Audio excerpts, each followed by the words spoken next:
உலக மக்கள் எல்லோருக்கும் வணக்கம். இது உங்கள் அம்பிகை ஜோதிடம். நான் உங்கள் ஜி கோபால் பேசுகிறேன். இன்னைக்கு நம்ம 12 ராசிகளுக்கும் அவங்களுடைய பிறப்பின் ரகசியம். அப்போ அவங்க எது செஞ்சா நல்லா இருக்கும், எதை செய்யக்கூடாது, எது செஞ்சால் லாபம் கிடைக்கும், எந்த விஷயத்துல அவங்க அதிகமா ஈடுபாடு படக்கூடாது அப்படிங்கிறது தான் இந்த பதிவுல நாம சொல்ல போறோம். அப்போ அவங்களுக்கு தேவையான அதிர்ஷ்டமான நாட்கள், அதிர்ஷ்டமான நம்பர், அதிர்ஷ்டமான கிழமைகள் இதையும் நாம சொல்ல போறோம். நேரிலே இந்த பதிவை முழுசா பாருங்க. இந்த பதிவு முழுசா பார்க்கறதுனால நிறைய விஷயங்கள் உங்களுக்கு கிடைக்கும். அதை நீங்களும் பயன்படுத்தி கொள்ளுங்கள். உங்களுடைய சொந்த பந்தங்களுக்கும் அனுப்பிச்சு வைங்க. அப்போ இப்போ ரிஷப ராசியை நாம் பார்க்கிறோம். அப்ப இந்த ரிஷப ராசிக்கு உரிய கிரகமாகப்பட்டது சுக்கிர பகவான். இந்த சுக்கிர பகவானுக்கு இந்த ரிஷப ராசிக்கு 5ஆம் இடத்து அதிபதி யாருன்னா புதன் பகவான். 2ஆம் இடத்து அதிபதி யாருன்னா புதன் பகவான். அப்போ இந்த ரிஷப ராசியினுடைய நேச்சர் எப்படி இருக்கும் அப்படின்னா, நல்ல உழைப்பாளிகளா இருப்பாங்க, நல்ல அறிவு, நல்ல பகுத்தறிவு. அப்ப அவங்க அறிவை பயன்படுத்தி நுணுக்கமாக சிந்தனை செய்து அதுல ஒரு முடிவெடுத்து நல்ல நிலைமைக்கு வரக்கூடிய எல்லா விதமான அனுகிரகங்களும் ரிஷபராசிக்காரங்களுக்கு இருக்குது. ஆனா அவங்க எந்த இடத்துல லாக் ஆறாங்கன்னா, அவங்க கஷ்டப்படுறாங்க, சம்பாதிக்கிறாங்க, வேலைக்கு போறாங்க, பிசினஸ் பண்றாங்க. இதுல எவ்வளவு பணம் அவங்க சம்பாதிச்சாலும் சேர்த்தி வச்சாலும் அவங்களுக்கு 8ஆம் இடத்து அதிபதி குரு பகவானாக வர்றதுனால கண்டிப்பாக அவங்க சேர்த்தி வச்ச பணத்தை எல்லாத்தையுமே நம்பி இவங்க நல்லவங்க, இவங்கனால நாம நல்லா இருப்போம், நம்ம கூட பிறந்தவங்களோ, நம்மளுடைய அப்பா அம்மாவோ, நம்மளுடைய குடும்பமோ இது நம்மளுக்கு உதவும் அப்படின்னு நினைச்சு அவங்க எல்லாத்தையுமே வாழ வைக்க பார்ப்பாங்க. இவங்க கூட யார் பழகினாலும் பழகிறவங்களுக்கு கண்டிப்பாக நன்மை. அப்ப பழகிறவங்களுக்கு என்ன கஷ்டமாக இருந்தாலும் அந்த கஷ்டத்தை இந்த ரிஷபராசியில பிறந்தவங்க கண்டிப்பா தீர்த்து வைப்பாங்க. அப்போ இதுலதான் பார்க்கணும் அவங்களுடைய வீக்னஸ் பாயிண்ட். அப்போ தனக்கு போகதான் தானம். ஆனா இவங்க அப்படி இல்லை, தனக்கு இருக்குதோ இல்லையோ எல்லாத்தையும் தானம் பண்ணக்கூடிய நேச்சர் இவங்களுக்கு இருக்குது. அதே சமயத்துல 2ஆம் இடத்து அதிபதியும் புதன் பகவான், 5ஆம் இடத்து அதிபதியும் புதன் பகவான். அப்ப அந்த புதன் அப்படின்னாவே இரட்டை. அதாவது இவங்க வேலைக்கும் போக முடியும், வேலைக்கு போயிட்டு பிசினஸும் பண்ண முடியும்.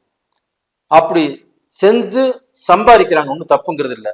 இப்ப இந்த 5ஆம் இடத்து அதிபதி புதனாக வர்றதுனால இவங்களுடைய அறிவுனால, இவங்களுடைய திறமையினால இவங்க கஷ்டப்பட்டு நல்ல நிலைமைக்கு வருவதற்குண்டான வாய்ப்புகள் இருக்குது. அது போக இவங்களை நம்பியவர்களை, இவங்களை ஒருத்தர் நம்புறாங்க, இவங்களை நம்பி வர்றாங்க, இவங்களை நம்பி உதவி கேட்கறாங்க அப்படின்னா இவங்கனால யாரும் பாதிக்கப்படாமல் ரிஷபராசிக்காரங்கனால இன்னைக்கும் 10 குடும்பங்கள் நல்லா வாழ்ந்துட்டு இருக்குது அப்படிங்கிற பேரு என்னைக்குமே வாங்கிடுவாங்க. அப்போ அந்த புதனுடைய அனுகிரகம் இருக்கிறதுனால இவங்களுக்கு இந்த ஐடி சம்பந்தப்பட்டது, ஐடி ஃபீல்டு, ரெண்டாவது இந்த கமிஷன் சம்பந்தப்பட்ட தொழில், பேச்சாற்றல், இயல், இசை, நாடகம், இதுல எல்லாத்தையுமே சிறந்து வருவதற்குண்டான வாய்ப்புகள் நல்லா இருக்குது. இது போக பாத்தீங்கன்னா இவங்களுக்கு இந்த 7ஆம் இடம் அப்படிங்கிறது செவ்வாயுடைய வீடு. அப்ப அந்த செவ்வாய் இவங்களுக்கு கலஸ்திர காரகனாக வர்றதுனால இவங்களுக்கு இந்த வாழ்க்கை துணை அப்படிங்கிறது நல்லபடியா அமைவாங்க. அந்த வாழ்க்கை துணையால் என்னைக்குமே நல்லா இருப்பாங்க. ரிஷபராசிக்காரங்களாகப்பட்டது அவங்க யார கல்யாணம் பண்றாங்களோ அந்த கல்யாணம் பண்றவங்க அந்த மனைவியுடைய பேச்சை கேட்டால், அந்த மனைவியுடைய அவங்களை அனுசரித்து வாழ்ந்தால் கண்டிப்பாக இந்த ரிஷபராசிக்காரங்கள் வாழ்க்கையில நல்ல நன்மை கண்டிப்பா வருவாங்க. அப்ப ரிஷபராசிக்காரங்கள் செய்யக்கூடிய தவறையோ, அவங்க இந்த வழியில போறாங்க, இது நல்லது இது கெட்டது அப்படின்னு தன்னுடைய லைஃப் பார்ட்னர் மனைவி சொன்னாங்கன்னா அதை ரிஷபராசிக்காரங்கள் கேட்டாங்கன்னா அதன் மூலியமாக நல்லா இருப்பாங்க. இது போக பாத்தீங்கன்னா அவங்களுக்கு 4ஆம் இடத்து அதிபதியாகப்பட்டது சூரிய பகவானா வர்றாங்க. அப்ப அந்த சூரிய பகவானை அவங்க ஒரு சிகப்பு பட்டு வச்சு சிகப்பு துணி போட்டு அந்த சூரிய பகவானை வணங்கி வருவது நல்ல விஷயம். ஏன் சொல்றேன்னா இவங்க ஒரு பூமி வாங்குறாங்க, ஒரு வீடு கட்டுறாங்க, ஒரு வீடு கட்ட போறாங்க, இல்ல அந்த பூமியோட பூமி சேர்க்கை உருவாகுது அப்படின்னா இவங்களுக்கு அந்த சூரிய பகவானுடைய அனுகிரகம் என்னைக்குமே தேவை. அப்ப ரிஷபராசியில பிறந்தவங்க என்னைக்குமே அந்த சூரிய பகவானை கும்பிட்டு வந்தால் கண்டிப்பாக நீங்க ரியல் எஸ்டேட் தொழில் பண்ணலாம், அதே சமயத்துல வீடு வாங்கலாம், வீடு கட்டலாம், அதே சமயத்துல பூமியோட பூமி சேரும், நீங்க பெரிய லெவலுக்கு வரக்கூடிய வாய்ப்புகள் எல்லாமே இருக்குது. அது அந்த சூரிய பகவான் தான், சூரிய பகவானாலதான் அந்த அமைப்பு உங்களுக்கு கிடைக்குது. அதனால அந்த சூரிய பகவானை கும்பிட்டு வாங்க. ரெண்டாவது பாத்தீங்கன்னா உங்களுக்கு ஆகாத ஒரு கிரகம் இருக்குதுன்னா 8ஆம் இடத்து அதிபதி அந்த குரு பகவான். அப்போ உங்களுக்கு எதிரி யாருன்னா அந்த குரு பகவான் தான். அப்போ அதனாலதான் நீங்க யாருக்கு வேணா எந்த நல்லது வேணா நீங்க செய்யலாம், ஆனா நல்லது செய்யலாம் முடியும். உங்ககிட்ட இருந்து நல்லதை வாங்கினவங்க உங்களை பரவாயில்லன்னு சொல்லக்கூடிய சூழ்நிலை என்னைக்குமே வராது. அப்ப அந்த குரு பகவானுடைய அனுகிரகமாகப்பட்டது உங்களுக்கு சரியில்லை. அப்போ உங்களுக்கு அந்த குரு பகவானை கும்பிட்டு வந்தீங்கன்னா உங்களுக்கு வரக்கூடிய கெடுதல்கள்ல இருந்து கெட்டதில் இருந்து நீங்க தப்பிச்சுக்கலாம். இது முக்கியமான பாயிண்ட். ரிஷபராசிக்காரங்களுக்கு ஆகாத கிரகம் குரு பகவான். அந்த குரு பகவானை வணங்கி வந்தால் நாம பார்க்க வரக்கூடிய கெட்டதில் இருந்து நம்ம தப்பிச்சுக்கலாம். இது போக உங்களுக்கு ஆகாத நம்பர் எடுத்துட்டாவே அந்த 3ஆம் நம்பர் தான். அப்ப உங்களுடைய தொழில்ல அந்த 3ஆம் நம்பர் கூட்டு வர மாதிரி இருக்கக்கூடாது. அதே சமயத்தில் உங்க தொழில பார்ட்னர் சேர்த்துறீங்கன்னா அந்த 3ஆம் நம்பர் கூட்டு வர மாதிரி இருக்கக்கூடாது. உங்களுடைய வீட்டுடைய நம்பருமே உங்களுக்கு 3 வரக்கூடாது. அப்ப இது மாதிரி உங்களுக்குன்னு ஒரு அதிர்ஷ்டமான நம்பர் அப்படின்னு எடுத்துட்டீங்கன்னா 5 உங்களுக்கு லக்கி நம்பர்.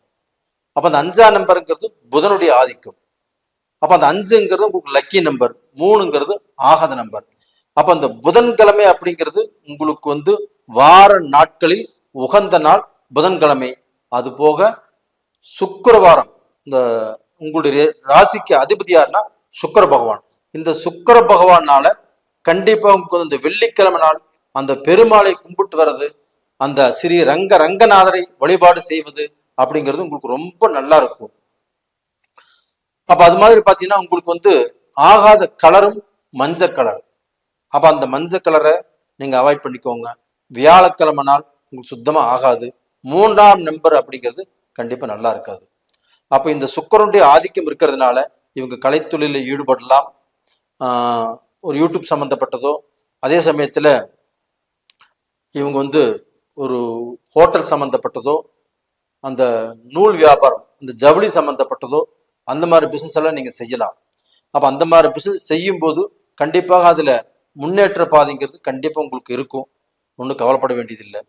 அதே சமயத்துல உங்களுக்கு சந்திர பகவானுடைய ஆதிக்கம் அந்த ராசிக்கு 3ஆம் இடத்து அதிபதியா வர்றதுனால ஜலம் சம்பந்தப்பட்ட தொழிலும் நீங்க தாராளமாக செய்யலாம். அப்ப தண்ணி சம்பந்தப்பட்ட தொழில், அந்த ஜலத்தை பயன்படுத்தி நீங்க எது வேணா நல்லது பண்ணிக்கலாம். அது மாதிரி வாய்ப்புகளும் உங்களுக்கு நல்லா இருக்குது. அப்ப டோட்டலா பாத்தீங்கன்னா அந்த ரிஷபராசிக்காரங்கள் வாழ்க்கையில நல்ல நிலைமைக்கு வருவதற்குண்டான வாய்ப்புகள் ரொம்ப திருப்தியா இருக்குது. நான் சொன்ன விஷயத்தை பயன்படுத்துங்க, நீங்க நல்ல நிலைமைக்கு வருவீங்க, உங்களுக்கு நல்லது நடக்கும், கண்டிப்பாக நல்லா இருப்பீங்க.